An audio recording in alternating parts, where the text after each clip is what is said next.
Mike Tomlin, Omar and the Steelers top brass visited Ohio State's pro day. And not only that, they had dinner with basically all three of the Buckeyes' top offensive line prospects. What does that mean? We explore the first round possibilities for the Steelers going offensive line. Today, joined by Tony Serino, our friend from AFC North, talking former host of this very show. It's going to be a fun episode right here in the Locked On Steelers podcast. I'm your host, Chris Carter. Let's get into it.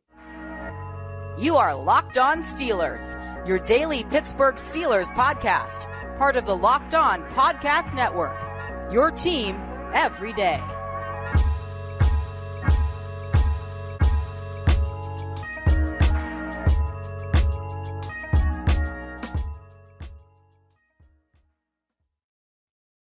And welcome to the Locked On Steelers podcast. I'm your host, Chris Carter, bringing you your daily dose of all things in the Pittsburgh Steelers. As always, you can find the show on your favorite podcasting app and especially on YouTube. Like this video if you enjoy it. Subscribe to this YouTube channel to get all of your daily Monday through Friday episodes on your Pittsburgh Steelers. We thank you for making the Locked On Steelers podcast your first listen every day because we're your team every day. Today's episode is brought to you by FanDuel Sportsbook, official sportsbook partner of the NFL. Make every moment more by visiting FanDuel.com/LockedOn today to get started. And as I said, we're joined by my man, Tony Serino. It's time for a Tony Thursday. It's been a while since I've had you on, my friend. How you doing? I'm happy to be back. Happy to be talking about the Steelers. We got some draft stuff to cover today, like you said in the intro there. So I'm happy to be here, man. Happy to talk Steelers. I'm happy to talk Steelers with you, my friend. I always love it when I have my guy back on the show. We did this for a year and a half together. Oh. It was a great time. The times like recording your car in training camp. It always brings back good memories. But I wanted to talk about this topic with you because Mike Tomlin, we've been talking about the pro days that he visited. Ohio State's was Wednesday, and it was very obvious they were going to go there. Ohio State's a regular stop for the Steelers, top brass, and we all know wherever the Steelers' top brass goes, if it's Tomlin, it used to be Kevin Colbert, now it's Omar. If those two guys and other guys go to a place, that's a place that you circle. All right, who could be drafted in the first round? Because most of the times, those guys are the guys that's where they send the guys. Yeah. To watch their first round draft picks, but then a video was leaked out of Mike Tomlin having dinner with all three of the top offensive linemen of Ohio State. Paris Johnson, of course, the biggest name. Dawand Jones, the offensive tackle that floats between being a late first to an early second pick, and then Luke Wypler, the center for the Buckeyes as well. And immediately it was like, oh wow, they're going after it. And I do think there's a question of, are they definitely locking in on offensive tackle being either the 17th overall pick, the 32nd overall pick, or somewhere in between if they trade down, trade up, or whatever. But there's two other prospects here that could be in the range here, Tony. We've talked about how offensive tackles fly off the board a lot, and we've talked about how it's tough to get those guys. Yeah. But remember this time last year who Mike Tomlin was publicly having dinner with? And how it was Malik Willis, and that seemed to be like a red herring that everyone fell for. Yeah. It just makes me wonder, are we getting played yet again, and there's something else entirely that they're setting up? I'm excited. I'm excited to know where we're going here. Didn't know we were going to go. We're going to start here, but I like it. Let's hear it. Where are we going? I'm wondering if they're feeling like, we know that the Steelers have historically liked Dan Moore Jr. More than Steelers fans. Steelers fans are like, come on, get somebody. Right. What if they do? They still get. I still think they draft an offensive tackle. But what if they're setting up a move to go somewhere else with that first round pick? Maybe one of the Iowa guys, namely Lucas Van Ness, or someone else that fits into the plan of, we want to be a defense that controls the line of scrimmage. Yeah, because as you opened with there, talking about where Mike Tomlin goes, where the general manager goes. Previously it was Kevin Colbert. Now it's Omar, right? But where you watch those guys go, generally the school that they go visit, you're going to see a first round pick from one of those schools, right? You can eliminate every other school and just go to the schools that they visited the pro day. That's where your first round picks are going to come from. And so watching them go to Iowa and Iowa State, was eye opening because Lucas Van Ness and Will McDonald are two of the top prospects, two first round prospects in there. And I think, the Steelers don't usually do smoke screens here, right? Because, they generally they show their hand. Like last year, yes. Yeah. There was, the rumor was that they loved Malik more than anybody else. Turns out they loved Kenny more than anybody else, but it was still a quarterback, right? So there was just which quarterback do they like the most. But I'm with you on the edge rusher thing. I mean, I think absolutely edge rusher could be a sneaky play. I thought you were going to go somewhere else. I thought you might say that they could be going to Ohio State to thinking about getting a guy I like a lot, Jackson Smith-njigba. the wide receiver. I like him too. Yeah. I mean, I just don't know. Do you take? I mean, is probably a little early at 17 to take him, 32 maybe. But then like a wide receiver, when you talk about where all the Steelers' needs are, right? You talk about replacing Dan Moore, at least giving Dan Moore some competition, right? Maybe not a replace him right away, but certainly give Dan Moore some competition at that left tackle spot. You're talking about obviously linebacker and addressing that need, especially in coverage, and then obviously corner is still a long-term thing, right? Patrick Peterson is on like a 1-year-ish deal, maybe 2 if he's good, but still need to address corner there. So yeah, I think wide receiver would be a weird one, but I do think I don't know. This is going to be very un-Tony of me to say this, Chris. But I'll say that I'm going to disagree with your little semi-conspiracy theory here. I don't think the Steelers are smoke screening. I know. That's right. I'm not going to go along with you on this one. I think that the Steelers are like they do in most years. They're showing their hand. Tackle is on the radar. Now, I don't think it's an obvious thing. Like, yes, it's going to be a tackle at 17, right? They went to Iowa State. They went to Iowa. Jack Campbell is a linebacker from Iowa. That guy I could easily see being either the 17th or 32nd pick. So I'm not 100% sold on tackle, but I think the tackle is well within range at 17 or higher, I guess. I'm right with you. I really wonder if I've been talking about a lot here, and this isn't me advocating for it because I think the best moves the Steelers have, unless the guy falls to 17, trade down, get more day 2 and day 3 picks. This is a really good draft class to be drafting with several picks on day 2. They already have 2 second rounds and 1 third round. Maybe get an extra third, or if you can, an extra second. And I think they can knock this draft class out of the park.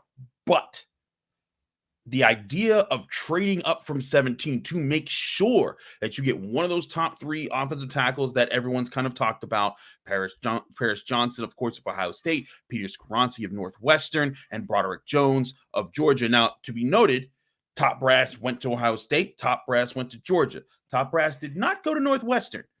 And maybe that's a sign of something. Maybe offensive line coach went to Northwestern. Pat Meyer went there, yes. Yeah, Pat Meyer went, yes. Is that do you see that being a legitimate move by the Steelers, or is that something that you think is going to be way out of their range of trying to pull off this year? I think if this were Kevin Colbert, obviously back in the Kevin Colbert era, right, trading up was a rarity. It happened for Devin Bush. It happened Troy Polamalu. Did it happen for Santonio? Was Santonio a trade up as well? I think he was a trade up. Yeah. I think there were 3 during that era, but regardless, right? I mean, we're talking about 3 in like a 20-year span. Right. So I would have said no back then, but with this one, especially with Andy Weidl having come from Philly and looking at Philly. In fact, it's funny if you go on, I believe it's the Wikipedia page of the Philadelphia Eagles last season and look at how many picks they had at one point and traded out of. I think they had more picks they traded out than they actually drafted players. They move around a lot. So does Andy Weidl have a little bit of that in? Because I could see this team moving around. You talk about moving down. I mean, I think moving down is a very smart thing to do in this draft class, as you said. But, if we're talking about, you look at what the Steelers have already done this offseason on that offensive line in getting a swing guy in Herbig and then going out and getting a starter in Semaulo. And I probably butchered that name, so I apologize. No, Semaulo, you're fine. Nailed it. Let's go. I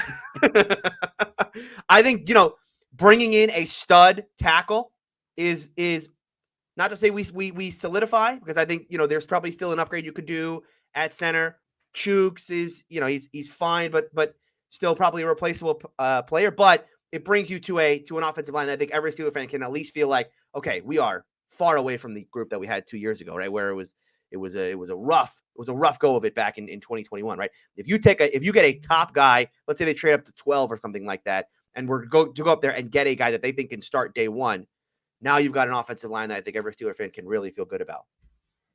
I think that's very intriguing. I want to keep exploring this topic and other things that could be in play here as the Steelers continue their pro day visits across the country. But before we do that, love to talk to you guys about our great sponsors at FanDuel Online Sportsbook. FanDuel Sportsbook is the #1 sportsbook in America. And with March Madness getting ready for the Sweet 16 and the NBA season getting ready for the playoffs, there's no better time for you to sign up and get in with FanDuel Sportsbook. And if you're a new customer to FanDuel, you can get the no sweat first bet up to $1,000 in bonus bets back if your first bet doesn't win when you sign up for FanDuel Sportsbook. And all you have to do is just download the FanDuel Sportsbook app on your phone. It's super easy, safe, and secure, and easy to use.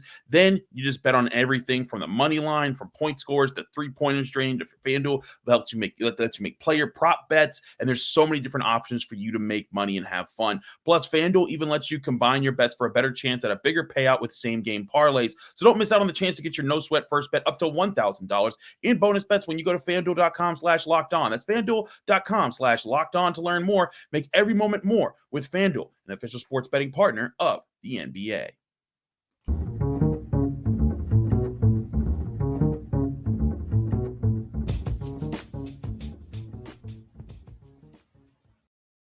Back here on the Locked On Steelers podcast, I'm your host, Chris Carter, joined by Tony Serino of AFC North Talk and also formerly of the Locked On Steelers podcast. Tony, I do think that, yes, I actually think that it's a little far-fetched of me to say that, yeah, this is a smoke screen. The Steelers are doing this. I don't think the Steelers are wasting their time by doing anything. And I do think part of this is also the general collecting of information that they always do. Like, for example, they made sure to establish a relationship with Minkah Fitzpatrick in his draft year, knowing there's no chance they're going to draft him at 18, but knowing that, hey, you know what? You build connections with guys. You never know who comes back to you. And then 2 years later, boop, he's on your roster, or a year later, I guess. But that was a situation where that's not going to happen often. But I do think there is a concentration at offensive tackle to try and get it. And that's why I was asking about the trade-up option. But I don't know about you. I do feel that if they drafted an offensive tackle at 32 or even at 49, it still would not put them in a bad position. It still would give them a caliber of tackles in this draft class who could most likely be available at either of those spots that I think would be good challengers for Dan Moore at left tackle, and at least be another hand in the pile to see, hey, let's see how much better we can make this offensive line this year. Yeah, I mean, I would say right now, if you look at the offensive line, tackle is still a very big need, regardless of if it's a starter or a depth piece. One of the things that's not talked about enough when we talk about the Steelers' offensive line a year ago is how healthy they were. You know, the fact that offensive line stayed together for, I believe, like they played the entire season. Was it the entire season? I thought it was 16 out of 17, but maybe it was all 17 games. They all started, but there was one game where Mason Cole left like the fourth quarter of the Eagles game. Okay. So, I mean, there you go, right? I mean, you want to talk about injury luck. There's some injury luck for you. And as we all know, that's not going to, that on a year-to-year basis, right? That's just a random cyclical thing.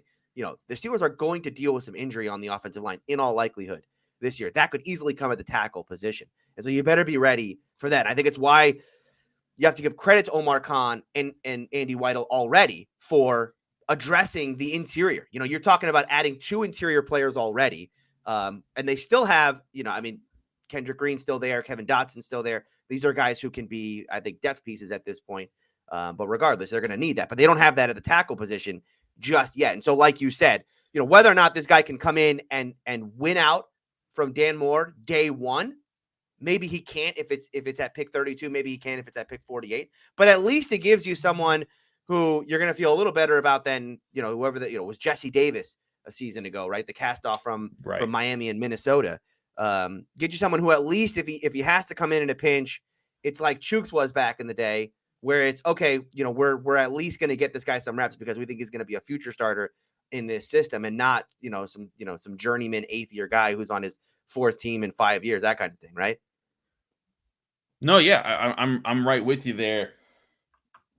I keep coming back to the Steelers' current situation with Andy Weidl and wanting depth. Mm-hmm. And depth, especially across the line of scrimmage. And I know we're doing a quick flip here, but we talked about this before the show, before we started recording. That depth option at edge rusher, is very tempting, and it's something that Andy Weidl did so good setting up for the Eagles, and they could just throw in defensive linemen and edge rushers, and they could just keep rolling them in and keep teams off guard. We're not off guard. Keep wearing teams down throughout games and keep your top guys fresh. I wanted to ask you, Tony. Yeah. Do you see edge rusher as a legitimate position where the Steelers could take them extremely early, maybe not 17, but 32 or 49, depending on who falls to those spots? Yeah, I mean, look, this is where I'll put the conspiracy theory hat back on again. Ooh, okay. Because Okay, because when they went to Iowa State and Iowa back-to-back, I mean, Iowa made sense because, okay, the linebacker's probably still in play. Jack Campbell's probably a player that they're considering potentially at like 32. I mean, I guess maybe it could be 17. But then they went to Iowa State. And look, you can't draw a one-to-one comparison. Like every school that Tomlin and Kahn go to equals like that's first-round talent there, right? Sometimes they just go to random schools. They went to Auburn like 3 years ago, and there was two receivers there that were both thought of as like third or fourth round prospects. And they didn't take any of those guys, didn't mean anything. But I mean, Will McDonald and Lucas Van Ness would be, those are guys who could fall right around 17, 32, come in, be an edge rusher. And in a system where, TJ's had some injury history, and this team hasn't had a great third edge rusher. I mean, the last great third edge rusher this team had was Alex Highsmith, right? Or behind Bud Dupree. Yeah, behind Bud Dupree. Or, we can argue about Melvin Ingram, although he quit on the team, so not exactly. I wouldn't call him a great former Steeler. Regardless, though, I think you can't have too many good pass rushers in this league, right? I mean, like you said, that's how the Eagles did it. They built a kind of a war chest of great D linemen, great edge rushers to rush the passer with. The problem I have with going down this line of thinking, right, which is you end up in like an opportunity cost type situation, right? Where it's like, okay, I pass on a tackle again. Or especially for me, it's like if they pass on a corner too many times, right? Like we were joking about James Pierre on Twitter the other day, right? He's back with the Steelers now. But like, there's only so many James Pierre jokes I can make before the Steelers really do need to address the future of that position, right? We've been making this joke since 2020, 2021. Exactly. It's like the Duck Hodges jokes were funny, but like Duck Hodges is now out of football entirely, and so that joke is over. We're in 2023, okay, and we're still doing legitimate James Pierre hype train jokes because this team doesn't have a great young corner that we all feel good about. And this is a good corner class for them to go out and potentially find that guy, even if it were like a Kaylee Ringo, who's maybe more of a project type player, right? I mean, even that I think would make us all feel better about the future of this position because they lose Cam Sutton, you get Pat Peterson. Pat Peterson may be a 1-year pseudo upgrade at the position if he can maintain the level of play he did from a year ago, but he's 33, right? I mean, I don't think anyone expects him to be here even probably a year from now. So they have to address that. And that's what I'm talking about when you say, okay, could they take an edge rusher? Okay, you take an edge rusher, that means one of corner or tackle is not getting taken in the first 32 picks. Now it's going to be a second round pick, or maybe it's even going to be the third round pick. And then, it's a trickle down effect from there.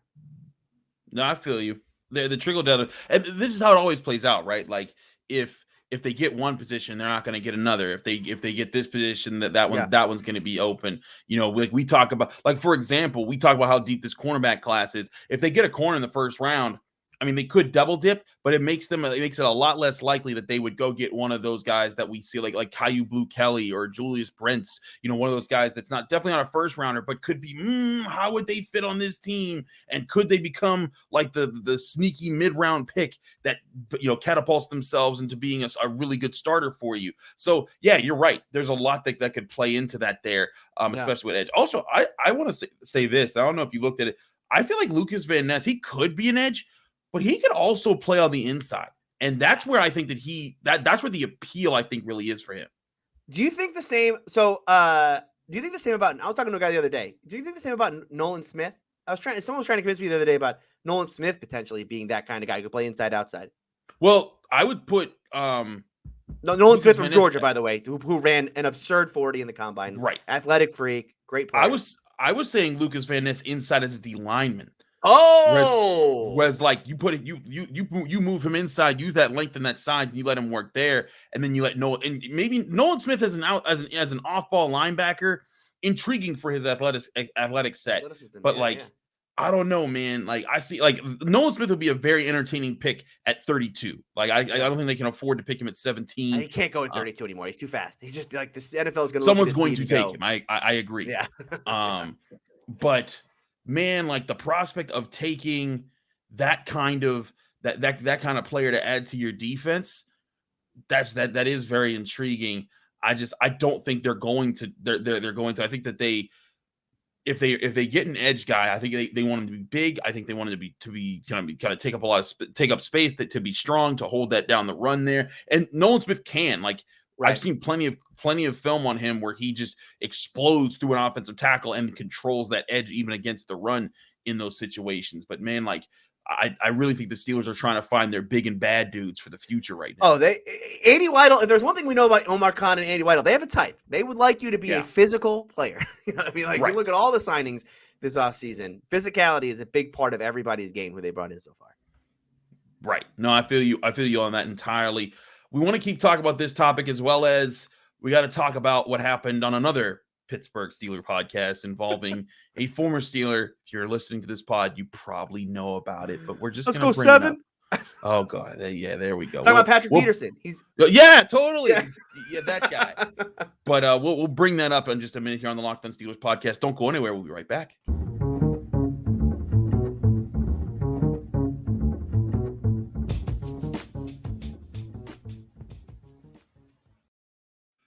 Back here on the Locked On Steelers podcast, I'm your host, Chris Carter, here with Tony Serino. Tony, before we switch to that other topic there, there's a lot more pro days to be had. So, like you said, we're going to see where the Steelers play out in all of this and start lining things up at the end of it.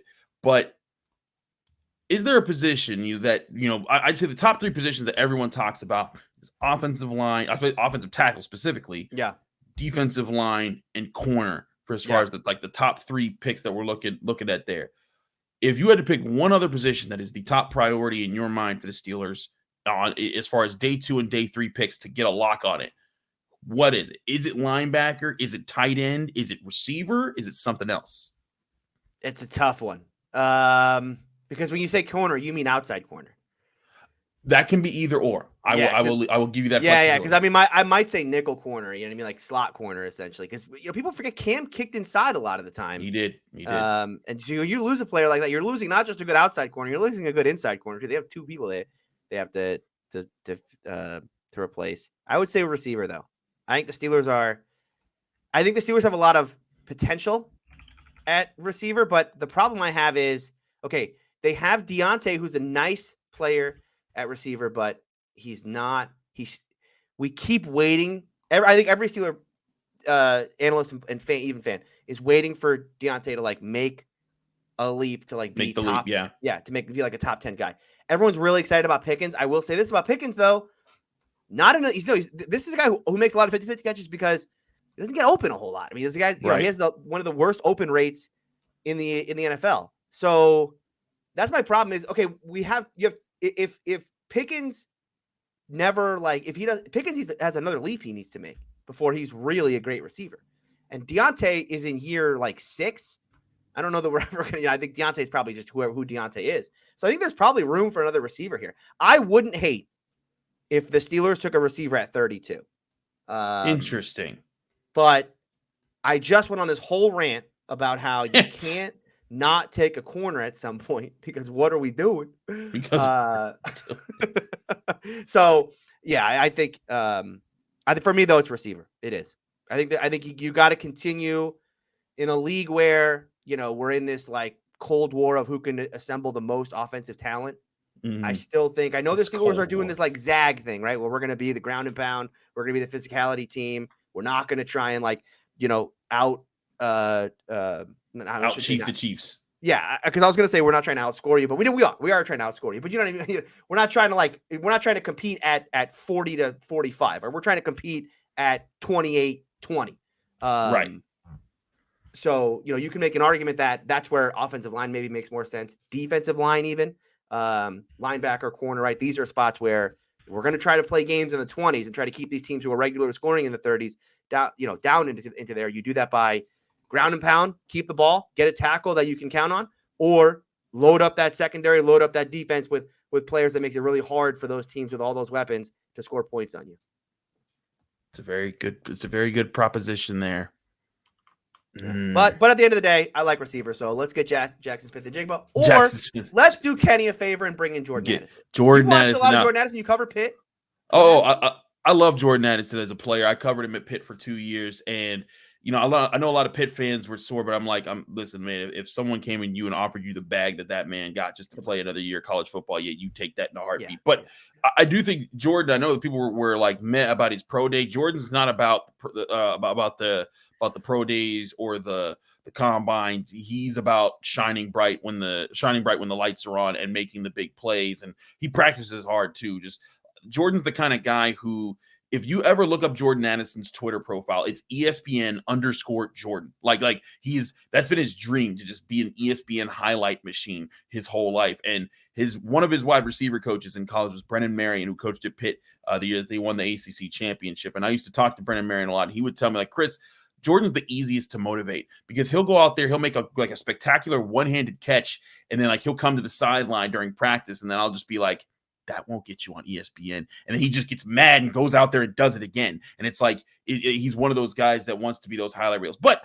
I do feel that receiver could be very interesting for the Steelers to pick. I do think that there's other priorities: corner, offensive tackle, defensive line. All I would take over that. But I don't think the Steelers should ignore it either. I also think that tight end could be the proposition there. If you get one of those really good tight ends, I really like Darnell Washington, Michael Mayer, Dalton Kincaid, like all those guys work too. But man, the idea of the way Darnell Washington's built, of him being a receiving threat and a run blocking threat, to allow Pat Freiermuth to be more of just focus on being the receiving tight end, I really love that idea. And in that way, you're not drafting a receiver, but you're drafting another receiving option for Kenny Pickett. Yeah. I mean, I like Darnell Washington a lot, because he's someone who can grow over time, right? You talk about a young offense that's growing. He's clearly going to have a lot of growth to do. He's a mountain of a man. I mean, a physical prospect for sure. And still kind of refining his skill set in the passing game. Good blocker though. Steelers used so much 12 personnel last year. Gentry hasn't been re-signed. There's an opening, and I think he would be a really nice acquisition. At 32, not at 17. 17 no, Joey Porter Jr. is getting taken, but you are not Joey Porter. You're on the Joey Porter Jr. train. Is that where well, it's just an obvious. I mean, that's just like this is one of those years where I feel like we're going to spend all this time analyzing who could they take, where they're possibly going to go, and then it's the most obvious thing staring us. It was even last year, right? I mean, I know that even last year we all kind of fell for the Malik stuff, but the Steelers are going to take the Pitt kid, like the kid that they were literally next door the entire time. Looking back on it, it's kind of silly that we didn't see that further. But right. No, I agree with you. Hindsight. Let's talk about, though, Kenny Pickett's predecessor. Because I wasn't going to let this go. I didn't want to talk about it yesterday on the show, because I could have, but I had so many questions I wanted to get through. But you, my friend, we've talked about Ben Roethlisberger. So if you don't know what I'm talking about, Ben Roethlisberger has his Footballin' podcast where he talks about it, and it's fun. It's a great show. He's had Mike Tomlin on. He's had guys on. He has a lot of great conversations. But he revealed this week in the show that he says that the San Francisco 49ers called him and were interested in him playing quarterback for them in their playoff run there as an emergency guy. And of course, in this multiverse theory, if he would have accepted this offer that he says they gave him, he probably would have been called upon in the NFC Championship game. And the idea of Ben Roethlisberger playing in the NFC Championship game as a San Francisco 49er just hurts my brain for all the things. But love it. Tony, I got to get your thoughts on this. I'll give my thoughts after yours, but sure. Your thoughts on this is that do you think this was real? And if it is, how do you feel about this? I'm not going to call Ben a liar, but this is one of those situations, Chris, where, we talked about this a lot back when Ben was the quarterback, right? Like this kind of this diva mentality that Ben has, or like this desire for Ben to always want to be the center of attention. It was a part of his, it's a part of his legacy in Pittsburgh. And it still is today, because my goodness, I understand, like, if you listen to his comments, I understand that at the end of the day, what he was trying to do is like swing this back into like, I just love black and gold so much. I couldn't see myself in a Niners uniform or whatever, but I just don't understand. Like, for me, it's maybe this happened, right? Cause there were rumors even last year that like the Saints were calling Phillip Rivers or whatnot. Like Phillip Rivers still getting calls. So like, do I think that the Niners maybe reached out to Ben and were like, hey man, like we're in a tough spot? Yeah, I mean, I'm not going to call Ben a liar and say that didn't happen. But the fact that Ben always feels the need to like publicize these things and, like, hey, I was thinking about coming back. Let's try to pray on it. I talked to my family about it. Like, I almost did come back. I could probably still do this thing. Like, Ben, come I just found it. I found everything he talked about on there. Because the other thing he talks about is like he almost sat out the Super Bowl or whatever because of the injury he had. Like, Ben, give it a rest. This has been the problem. He's got a podcast. Can we talk about his podcast real quick? Because you said it's a great podcast, and I do like watching it. But I will say one thing about his podcast that Ben's got to learn. Okay, listening to people eat and drink is not a fun experience. That is annoying. I agree. Like it's so annoying. This whole like we're gonna work in food to it. Okay. But like eat away from the mic then, okay? Because listening to people chew is not for me. It's not for me. That's why I'm I not don't a fan. Yeah. No, thank you. Yeah. If you do, just mute yourself. It's not that hard. Yeah. We got buttons everywhere. There's buttons everywhere to mute your mic. Yeah. I guess my feelings on this, Tony, is just I don't care. Yeah. Like we spent. Ben Roethlisberger was a hero of my high school years because he came to the Pittsburgh Steelers, and I was a Pittsburgh kid. And while I was at Taylor Alderdice High School, I saw him win a Super Bowl. The first time I saw the Steelers win a Super Bowl, and then when I was in college, he won them again, and even got him to another Super Bowl. And I fully revere that Hall of Fame quarterback. Lots of respect there, but he'd been done for a while. Even when he was still wearing a Steelers uniform, we knew that Ben was cooked for a bit. Yeah. And again, it's totally fun. He has his podcast. I listen to it or watch it. I consume it because it's it's Steelers content, and I want to make sure I'm staying up with that. But like, when he said that, I was just like, no, nobody. Because then of course here comes what if he could have played for the Niners? Couldn't he have played for the Steelers? And wouldn't that have been better than Mitch Trubisky at the beginning of the year? And just all the things. And I do agree with you that Ben has always kind of had this penchant to be at the center of attention. It's just who he is.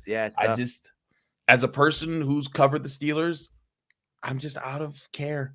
I don't think it's that big of a deal anymore. I think it's great that he's talking and he has his post-career stuff, and he's setting things up because Ben Roethlisberger, is a legendary football quarterback and will get his gold jacket someday. When people were trying to make this a thing after he said, and here's the other thing. I don't think that he necessarily made it that big of a deal in his show. I think he brought it up and then it was just run with. But it's like one of those things where he's dealt with. Like I know Ben is media savvy. Yeah, He knows how things work. And how many times have we seen him say something that just came off as not that big of a deal when he said it in the media session, but he knew we all knew it was going to start a wildfire. Yes, exactly. I mean, Ben Roethlisberger doesn't say I was thinking about coming back for a team not named the Pittsburgh Steelers, and think that's not going to turn into a major story, especially in March. Okay, when there's not football being played right now, unless you're an XFL guy. I agree with you. And this, I'm not. Okay. Not an XFL guy. I can't do it, Chris. I can't do it. I tried, but I mean, March Madness has been a lot of fun. Yes. I just haven't. Maybe when the USFL starts, like I just feel like the XFL started too quick. As much as it, it's you get to the Super Bowl, and I know people get sad, like there's that post Super Bowl depression of like, oh no, I can't believe there's no more football.